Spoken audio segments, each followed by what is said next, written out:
So guys, ay magluluto nga pala tayo na guys ng sikat na sikat sa YouTube na kangkong chips. So nilagyan ko muna ng harina yung kangkong para ano siya pa malutong, crispy. And then inanda ko na yung ilalagay natin. Harina na may iklog na may paminta na may magic syrup.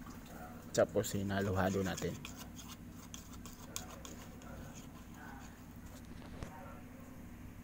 So nagdagdag ako ng tubig para lumapot siya. So ito na siya guys.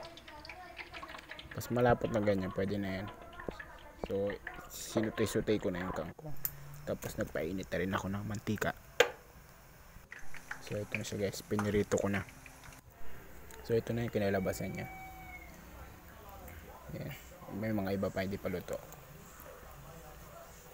So ito na siya guys, lutong luto na siya. Yung mga ibang ala na sunog pero pwede na rin. Malutong. Ito. So pinatikin ko sa kapatid ko.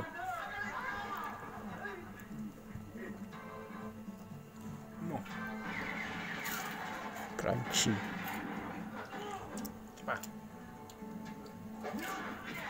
So ako naman yung titikim. Crispy.